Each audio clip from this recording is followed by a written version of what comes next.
صرف په دیر کې په دې تورو 2 میاشتو کې 85,000 کسان واپس راغلي د اماراتو نه.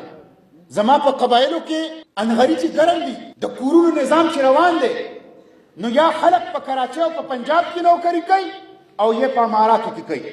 نو د اماراتو نه خو تا واپس کړو او د کراچۍ او د لاړکاني نه خو زما د باجوړ د تنکي ځوانانو لاشونه راځي، زما د باجوړ د تنکي ځوانانو لاشونه راځي.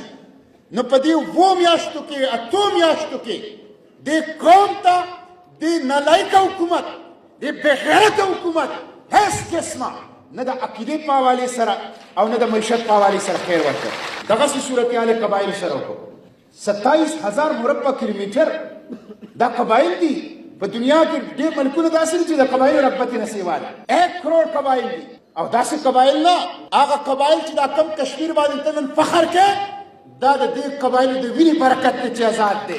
داسې قبایل نه هغه قبایل چې 80 کاله یې دله داسې د روس خلاف هم، د روس نه مخکې د پیرنګي خلاف هم او بیا وست امریکې خلاف هم ستا ویسټرن بارډر، ستا مغربي سرحد بغیر تنخانه محفوظ ساتلی دی او دا د هغې بې تنخوا سپایان دي. دغه قبایل دا تا محرومه ساتلی دي، دا تا د خپلو حقوقو نه لرې ساتلی دي. عجیبه صورتحال خو دا دی، اول نه دلته عسکریت پسندي وه.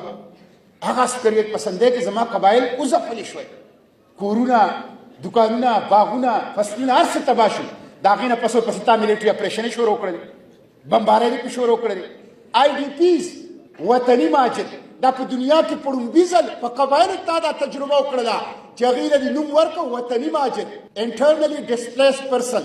او ورونو د هغې هر څه یې تباه کړه. دې ګورنر هاوس 13 کال یو سروې وکړله او هغه سروې صرف د باړې په تحصیل کې وکړه او د هغه سروې نه ګورنر هاوس په خپله دا اعلان وکړو چې د باړې په تحصیل کې په 100 کې 3 خلک دا قرضداري دي، ځکه چې دا مهاجر شوي وو، د دې کاروبارونه، فصلونه، باغونه ختم شوي او دوی په قرضو باندې په مهاجر کیمپونو کې پراته واپس چې راله، نه معیشت شته دی نه روزګار شته دی، دا قرضداري دي. د معیشت د ملا تیر دا د قبایلو هغه مات کړی دی.